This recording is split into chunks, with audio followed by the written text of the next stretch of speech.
نحمدہ ونصلی علی رسولہ الکریم اما بعد فاعوذ باللہ من الشیطان الرجیم بسم اللہ الرحمن الرحیم۔ شروع اللہ کے بابرکت نام سے کہ جس نے انسان کو جمے ہوئے خون کے لوتھڑے سے پیدا کیا۔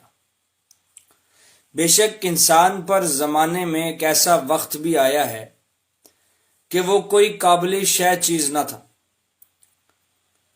اس کی کوئی قدر نہ تھی۔ وہ جب پیدا ہوا تو اس کے بس میں کچھ نہ تھا، نہ وہ اٹھ کر خود اپنی ضروریات پوری کر سکتا تھا، اور نہ ہی اگر وہ گندگیوں میں لتھڑ جائے تو اپنے آپ کو ان گندگیوں سے پاک کر سکتا تھا۔ وہ ایسے مشکل حالات میں تھا، لیکن آج جیسے جیسے وہ بڑا ہوتا ہے، جیسے جیسے اس کی عمر بڑھتی ہے، جیسے جیسے اس کے جسم میں جان آتی ہے، ویسے ویسے وہ اپنے آپ کو اپنا ہی خدا ماننے لگتا ہے۔ اس کو یہ لگتا ہے کہ وہ جو بھی کرتا ہے وہ اس کی اپنی محنتوں کا نتیجہ ہے۔ اللہ نے انسانوں کو اور جنوں کو کیوں پیدا کیا؟ سورہ زاریات آیت نمبر 56۔ اور میں نے جنوں اور انسانوں کو اس لیے پیدا کیا ہے کہ میری عبادت کریں۔ اس لیے پیدا کیا کہ وہ میری عبادت کریں۔ اسی طرح سورہ نساء میں آتا ہے کہ لوگوں اپنے پروردگار سے ڈرو جس نے تم کو ایک شخص سے پیدا کیا اور اس سے اس کا جوڑا بنایا۔ لوگوں اپنے پروردگار کی عبادت کرو جس نے تم کو اور تم سے پہلے لوگوں کو پیدا کیا تاکہ تم کو عذاب سے بچایا جا سکے۔ سورہ بقرہ آیت نمبر 21۔ کیا تم یہ خیال کرتے ہو کہ ہم نے تم کو بے فائدہ پیدا کیا ہے اور یہ کہ تم ہماری طرف لوٹ کر نہیں آؤ گے؟ سورہ مومنون آیت نمبر 115۔ سورہ ملک آیت نمبر 2۔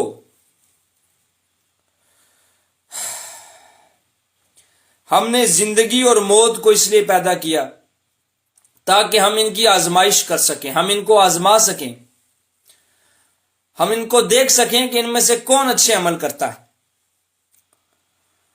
جبکہ انسان کا رویہ یہ ہے کہ انسان کا بھلائی کی آرزو سے جی نہیں بھرتا۔ اگر اسے تکلیف پہنچتی ہے تو دل برداشتہ ہو جاتا ہے، اور اگر ہم اپنی طرف سے اسے مہربانی کا مزہ چکھا دیتے ہیں، بات کسی تکلیف کے جو اسے پہنچی ہے تو وہ کہنے لگتا ہے کہ یہ تو میرے لیے ہونی ہی تھی، اس میں میرا ہی کمال ہے، یہ میری ہی وجہ سے آئی ہے۔ بے شک انسان کھلا ناشکرا ہے۔ سورہ زخرف آیت نمبر 15۔ یہ مقصد اور ہماری فطرت آپس میں ٹکراتی رہتی ہیں۔ ہم یہ سوچتے ہیں کہ ہم جو مرضی کرتے رہیں، ہم سے کوئی پوچھے نہ، ہم جیسے بھی حالات میں ہوں ہمیں کوئی آ کر اصلاح نہ کرے، اور نہ ہی ہم کسی کی اصلاح کی طرف بڑھیں۔ ایک لفظ جو ہم اپنی زندگی میں ہمیشہ بولتے ہیں، آج ہم نے اسی لفظ کو رکھ کر اپنی زندگی کا نصب العین بنا لیا ہے، کیونکہ اللہ سبحانہ و تعالی نے اسے ہماری زندگی کا نصب العین بنایا ہے۔ وہ لفظ ہے تبلیغ۔ آج کی ہماری تبلیغ کورس کی پہلی کلاس میں ہم 5 سے 6 ٹاپکس کو پڑھیں گے اور سمجھیں گے کہ تبلیغ کی بنیادی کیا ضرورت ہے، تبلیغ کیوں کرنی ہے، تبلیغ کیسے کرنی ہے، اور تبلیغ کے نتائج کیسے نظر آئیں گے۔ کیا انسٹاگرام کے اوپر، فیس بک کے اوپر، یوٹیوب کے اوپر اکاؤنٹ بنا کر کسی کی ہوئی محنت کو کاپی کر کے ایک نئی ویڈیو، ایک نئی پوسٹ بنا لینا تبلیغ ہے؟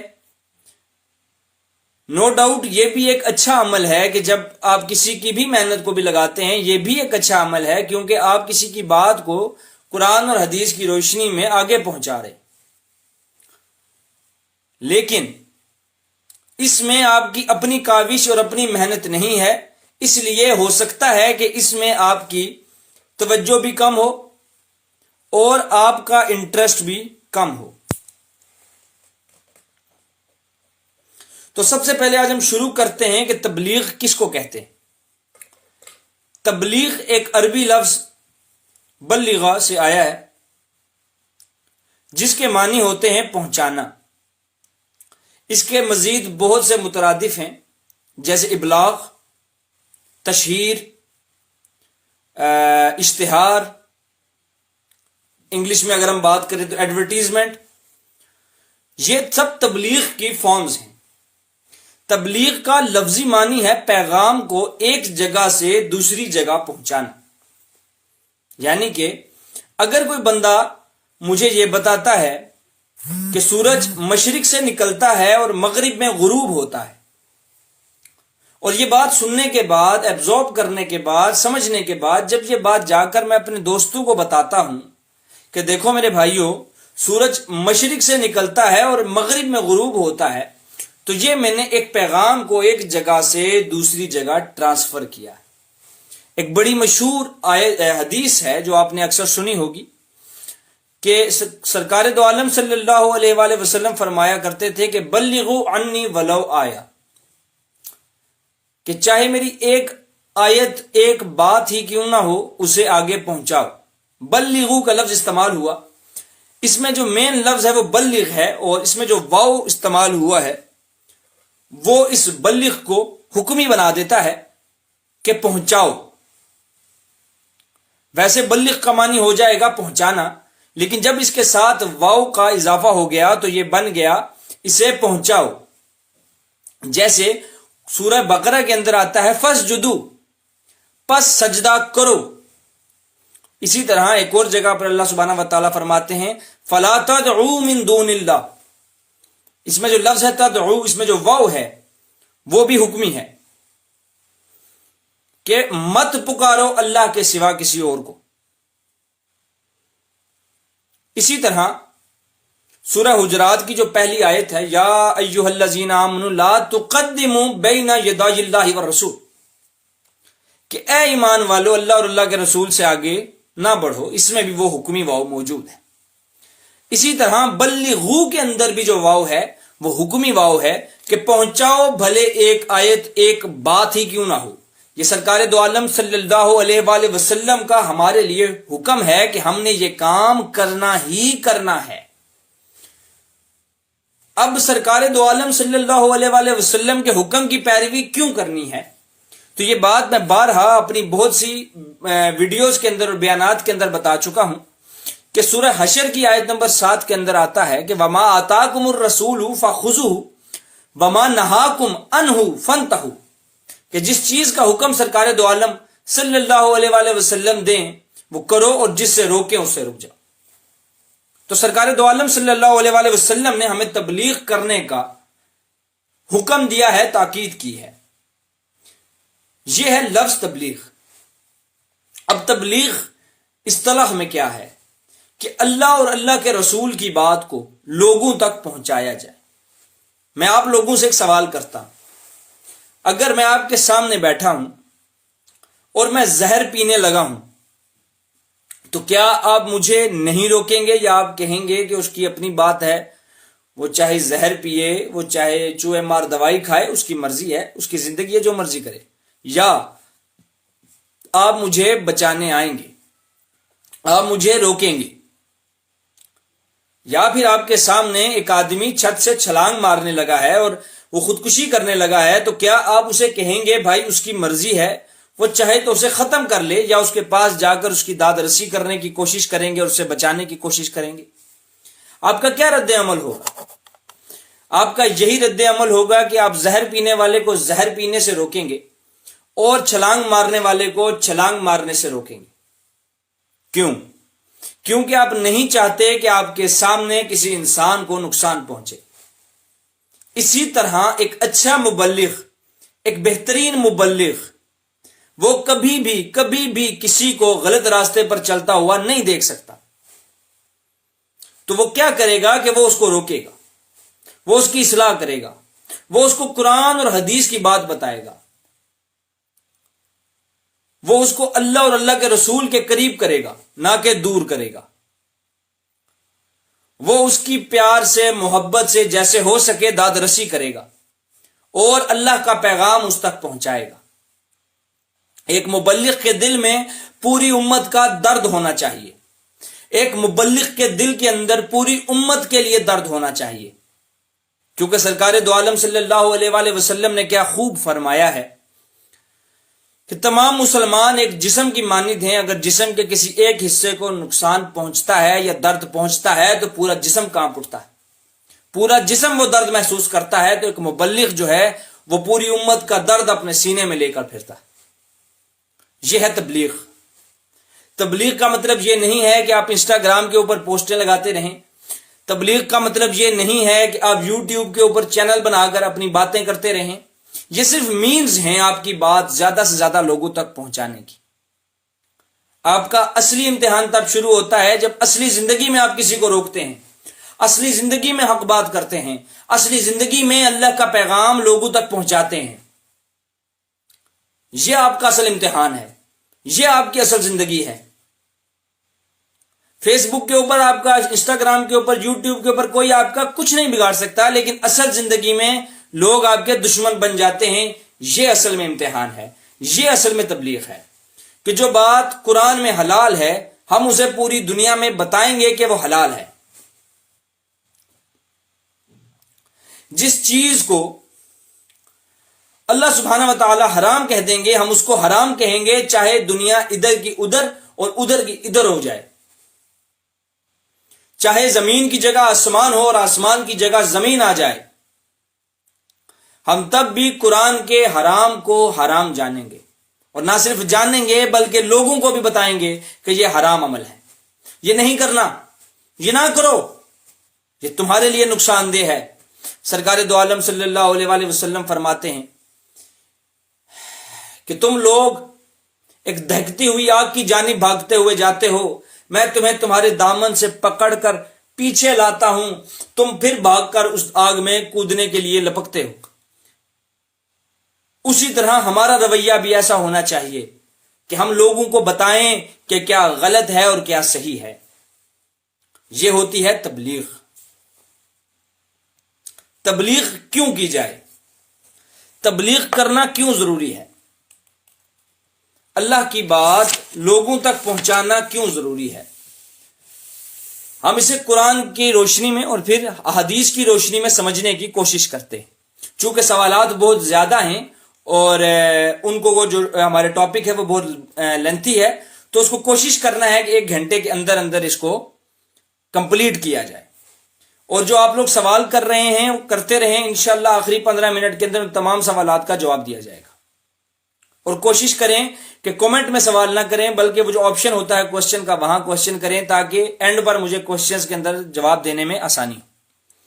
سورہ توبہ آیت نمبر 122۔ اور اہل ایمان کو نہیں چاہیے کہ سب کے سب اکٹھے نکل پڑیں، سو ایسا کیوں نہ ہو کہ ان کی ہر بڑی جماعت میں سے ایک ٹکڑا اس غرض سے نکلے کہ دین کی سمجھ حاصل کرے، تاکہ جب وہ اپنی قوم کی طرف لوٹے تو ان کو اللہ کی نافرمانی کے انجام بد سے ڈرائے، تاکہ وہ باخبر اور ہوشیار ہو جائے۔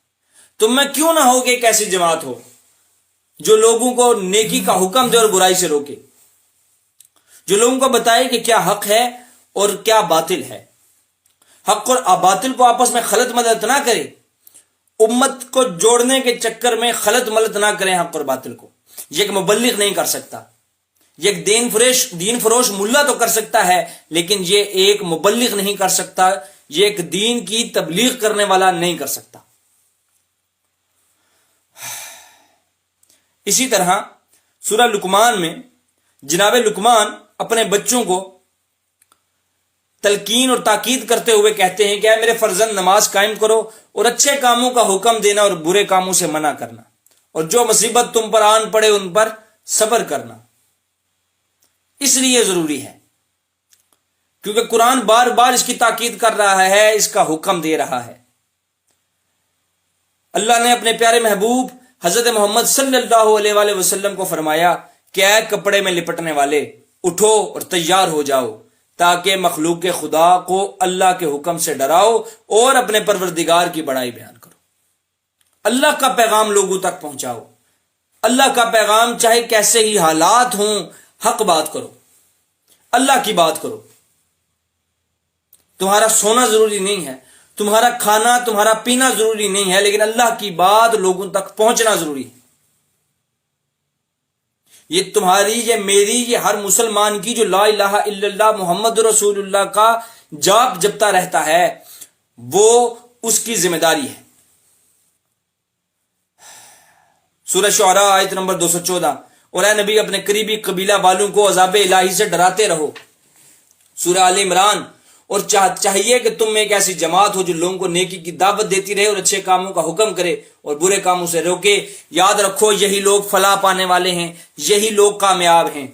وہ لوگ کامیاب نہیں ہیں جن کے پاس اچھی گاڑی ہے، جن کے پاس اچھا بنگلہ ہے، جن کے پاس کیا کہتے ہیں اس کو، اچھے کپڑے ہیں، مال و دولت ہے، شہرت ہے۔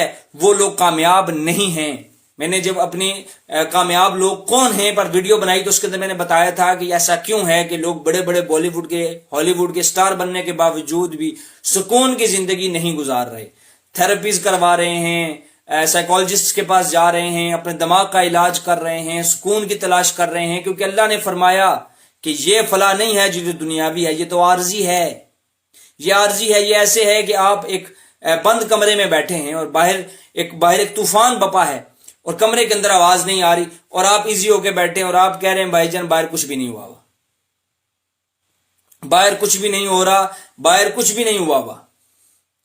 ٹھیک ہے، یہ ہے ہماری سوچ۔ لیکن اللہ کیا کہتا ہے؟ اللہ کہتا ہے کہ تم میں سے کامیاب وہ لوگ ہیں، تم میں سے فلاح پانے والے وہ لوگ ہیں، تم میں سے بہترین لوگ وہ ہیں جو نیکی کا حکم دے اور برائی سے روکیں، یعنی کہ مبلغین، جو تبلیغ کرتے ہیں۔ اور تم بہترین امت ہو، لوگوں کی فلاح و بہبود کے لیے بنائی گئی ہو۔ تم لوگ اچھے کاموں کا حکم دیتے ہو اور برے کاموں سے روکتے ہو۔ ہائے ہائے ہائے ہائے۔ اللہ سبحانہ و تعالیٰ قرآن میں فرماتا ہے کہ تم لوگ ایک بہترین امت ہو۔ تم لوگ کیوں بہترین امت ہو؟ کیونکہ تم لوگ لوگوں کو نیکی کا حکم دیتے ہو اور برائی سے روکتے ہو۔ تم لوگ لوگوں کو، یہ ہماری بہترین امت ہونے کا اعزاز ہی اسی وجہ سے ہے کہ ہم لوگ مبلغین ہوں، ہم لوگ اللہ کی بات لوگوں تک پہنچائیں، چاہے کیسے ہی حالات ہوں، چاہے کیسے ہی واقعات ہوں، چاہے زندگی آپ کی کتنی ہی مشکل کیوں نہ کر دی جائے، آپ کا سانس تک گھٹنا شروع ہو جائے، لیکن آپ اللہ اور اللہ کے رسول کی بات کو آگے پہنچاتے رہیں۔ خیر، یہ تھا کہ تبلیغ کیوں کی جائے۔ اب جو ہمارے پاس اگلا ٹاپک ہے وہ ہے تبلیغ کیسے کی جائے۔ یہ بھی ہم قرآن حکیم فرقان حمید سے سمجھنے کی کوشش کرتے ہیں۔ Chapter number 16 verse number 125۔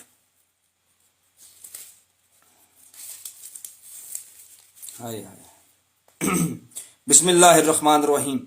اے نبی، اپنے رب کے راستے کی طرف حکمت اور اچھے واعظ کے ساتھ دعوت دیجیے اور ان سے احسن طریقے سے بات کیجیے۔ جب آپ تبلیغ کریں تو تبلیغ میں آپ اچھے طریقے سے بات کریں، ان تک اپنی بات کو آہستگی سے پہنچائیں، ان لوگوں کو اللہ کے رسول کی بات بتائیں۔ وہ مانتے ہیں نہیں مانتے وہ الگ ٹاپک ہے، اس پر ہم آگے بات کریں گے، لیکن اپنی اللہ کی رسول کی بات وہاں تک پہنچائیں، ان کو بتائیں کہ کیا حق ہے، کیا سچ ہے، اللہ قرآن مجید فرقان حمید میں کیا کہتا ہے، اللہ نے قرآن مجید فرقان حمید میں ہمارے لیے کیا ذمہ داریاں رکھی ہیں، ایسے کون سے اسرار اور رموز ہمارے لیے رکھے ہیں جس کے اندر ہماری کامیابی مضمر ہے، چھپی ہوئی ہے۔ ان کو بتائیں کہ جب کسی انسان کو غلط کرتا دیکھیں، لیکن کیسے بتائیں؟ احسن طریقے سے بتائیں، اچھے طریقے سے بتائیں۔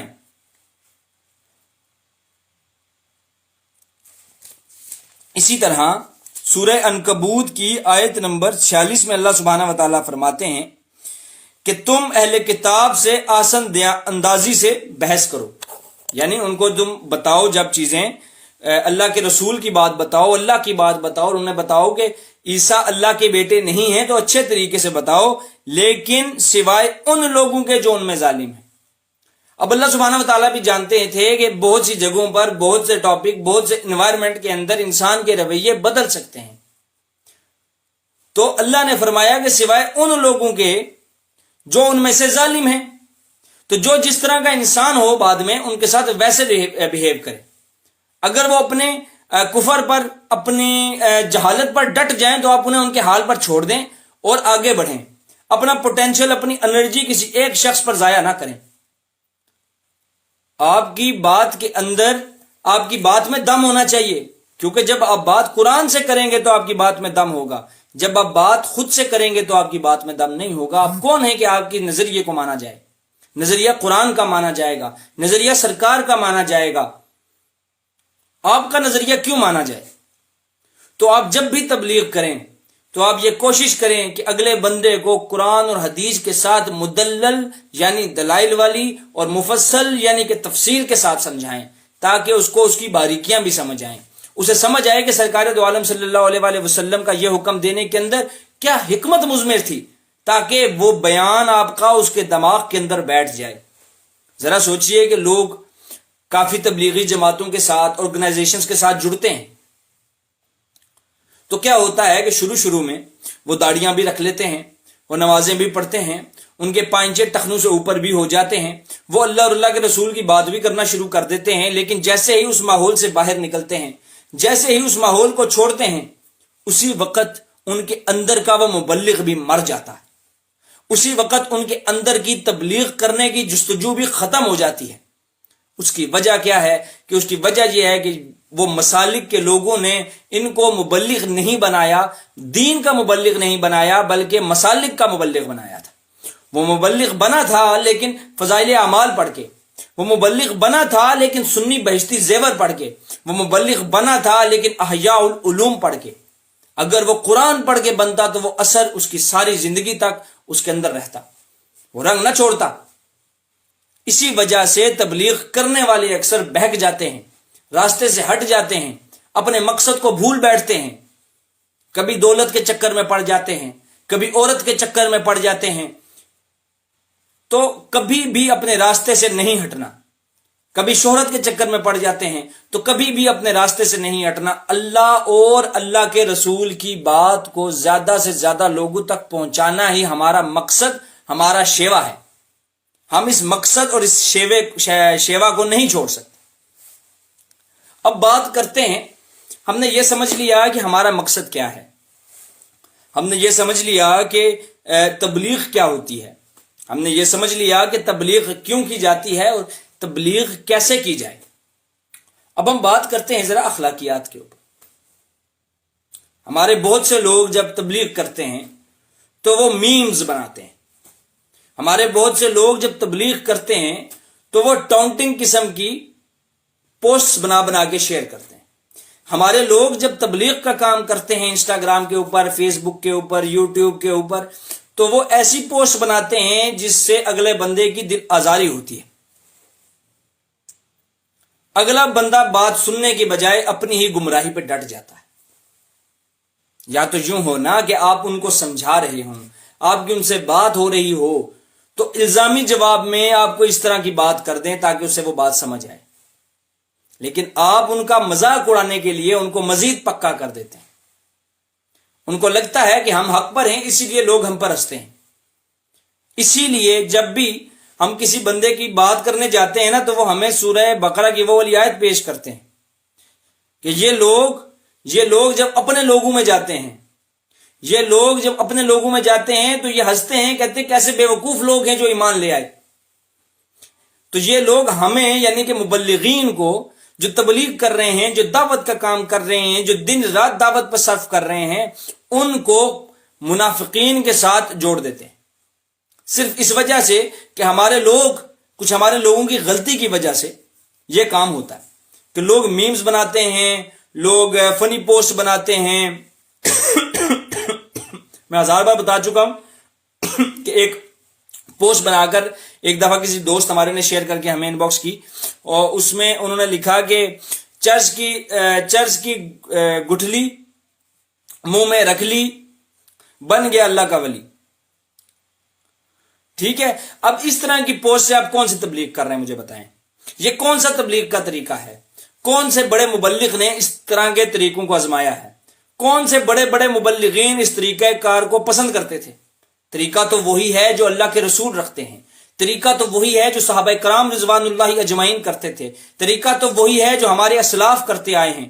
انہوں نے موت کو تو پسند کیا، موت کو تو پسند کیا، لیکن اپنے طریقہ کار کو نہیں بدلا جو اللہ اور اللہ کے رسول جیسا تھا۔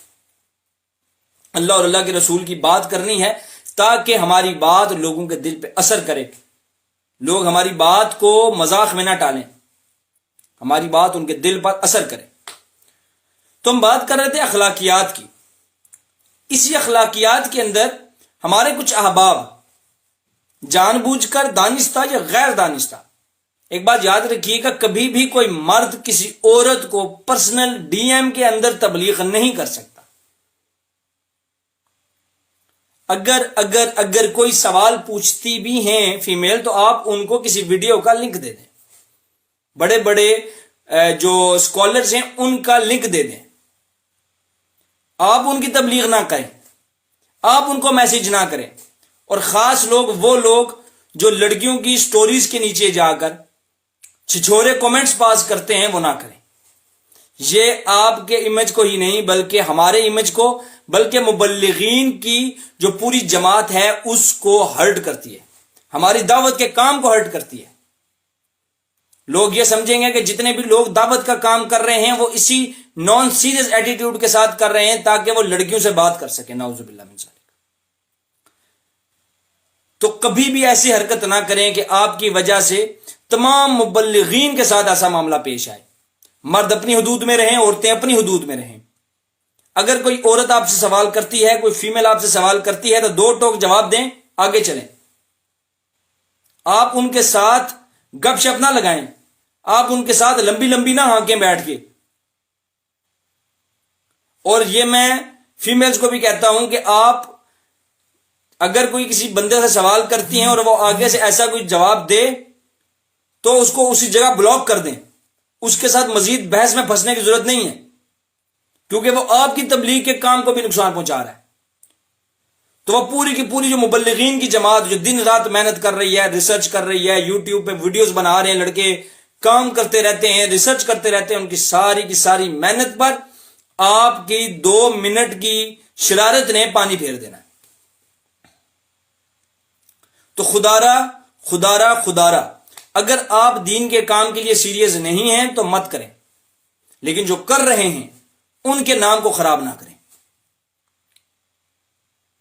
یہ ہمارا تھا اس کا ناجائز استعمال تک۔ اس کی اہمیت کیا ہے اس پر میں آپ کو ایک حدیث دیتا ہوں۔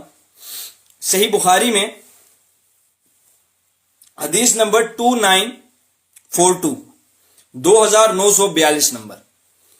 حضرت علی رضی اللہ تعالی عنہ کو جب خیبر بلایا گیا، وہ سارا واقعہ سب کو معلوم ہے، بڑی مشہور حدیث ہے۔ تو جب ان کو نبی پاک صلی اللہ علیہ وسلم میدان میں اتارنے لگے تو فرمایا یاد رکھنا، پہلے اس کو دین کی دعوت دینا، انہیں اپنے اللہ کی طرف بلانا، اگر وہ آئیں تو ٹھیک، اگر وہ نہ آئیں تو ان سے جنگ کرنا، اور اگر ان میں سے کسی ایک شخص نے بھی راہ ہدایت پا لی تو یہ تمہارے لیے سرخ ہونٹوں سے بہتر ہے۔ یعنی اگر ہم اسی طرح دین کا کام کرتے رہے اور اس سے کسی ایک شخص نے بھی ہدایت پا لی، کسی ایک شخص نے بھی اصلاح کر لی، کسی ایک شخص نے بھی اپنے آپ کو سیدھا کر لیا، تو یہ آپ کے لیے، میرے لیے، ہم سب کے لیے جو یہاں بیٹھ کے کام کر رہے ہیں، ہم سب کی محنت سے اگر ایک آدمی بھی اصلاح کر لے تو یہ ہم سب کے لیے سرخ اونٹوں سے بہتر ہے۔ ہمارا مقصد کسی کے سر پہ دروغہ بن کے کھڑا نہیں ہونا، ہمارا مقصد ہے کہ بس بات پہنچانی ہے تو بات پہنچا دیں۔ تو میرے بھائیوں اور میری بہنوں، جن جن لوگوں نے مجھے آج سنا، آج کی اس پہلی کلاس کے اندر ہم نے بڑی ڈیٹیل کے ساتھ یہ چیز سمجھ لی کہ ہمارا مقصد کیا ہے اس دنیا میں آنے کا، تبلیغ کیا ہوتی ہے، تبلیغ کیوں کرتے ہیں، تبلیغ کیسے کرتے ہیں، تبلیغ میں اخلاقیات کا خیال رکھتے ہیں، موریلٹی کا، ایتھکس کا خیال رکھتے ہیں۔ مرد عورت کی یا عورت مرد کی تبلیغ نہیں کرے گا، کیونکہ اس کے اندر فتنہ ہونے کی غلطی ہے، چانس ہے، گنجائش ہے۔ اور کوئی لڑکا کسی لڑکی کی آئی ڈی میں جا کر پرسنل مزاحیہ یا فنی ہونے کی کوشش نہیں کرے گا۔ اگر آپ نے فنی ہونا ہے تو اپنے نام کی آئی ڈی بنائیں، اگر آپ نے بہت آپ بہت شرارتی اور نوٹی قسم کے بوائے ہیں نا، تو آپ جا کر اپنے نام سے آئی ڈی بنائیں. ہماری محنت پر اور ان لوگوں کی محنت پر جو دن رات اس کے اوپر اپنے صرف کر رہے ہیں، ان کی محنت پر پانی نہ پھیریں.